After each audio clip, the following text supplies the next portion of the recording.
Et moi, je peux vous donner un conseil. Je n'en fais pas un ordre, comme l'aurait dit Paul. Paul dit, je n'en fais pas un ordre.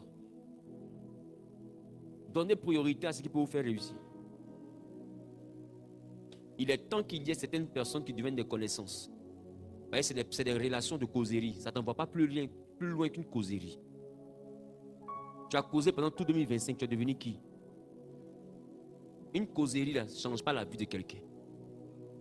Donc des gens avec qui tu as passé toute ta vie à causer, quand tu arrives en 2026, ne doivent plus être la priorité pour toi. Cherche des personnes avec qui tu vas pouvoir penser à venir. Pas causerie. Pas qu'est-ce qui s'est passé à la télévision. Qu'est-ce qu'ils ont raconté au quartier. Qu'est-ce qu'il avait dit à sa femme. Quel problème ils avaient eu dans leur maison. Les bérets inutiles. Tu as raté ça, attends, je t'envoie un lien.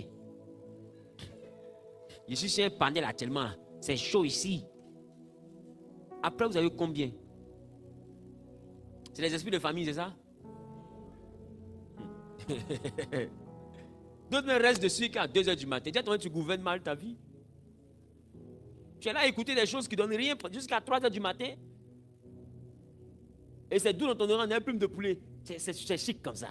Attends. Et puis, tu les allumes, ça. Attends, c'est pas à toi de parler, c'est à l'autre de parler. Et puis, ils sont là jusqu'à 3h du matin.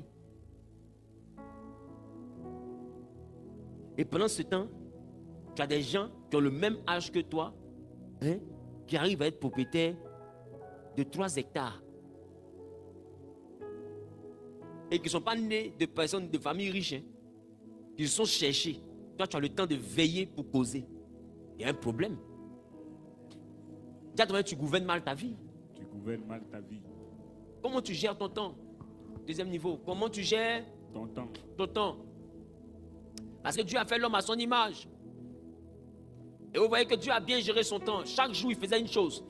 Ça veut dire que Salomon, quand il a la sagesse de Dieu, il dit chaque chose en son temps. Il y a un temps pour toute chose sous le soleil. Ça veut dire qu'on ne fait pas tout le temps. Amen. Amen. On ne fait pas tout le temps. Il y a un temps pour toute chose. Et chaque temps fait les choses. Il y a des choses que le temps fait. Il y a des choses là, tu vas beau te battre pour avoir ça en 2026, tu n'auras pas ça en 2026. Il y a un temps qui doit faire cette chose-là. Qui comprend ce que je suis en train de dire? Amen. C'est pourquoi fais ce que tu peux. Organise-toi au mieux. Et puis apprécie les résultats que Dieu t'aura donnés. C'est des résultats satisfaisants. Gloire à Dieu. Mais en réalité, les résultats sont toujours satisfaisants. Parce qu'on n'est pas satisfait juste par rapport à ce que nous-mêmes on se disait. Qui comprend ce que je suis en train de dire? Amen. Parce que si on regarde la volonté de Dieu, le résultat va toujours nous satisfaire. Amen. Amen.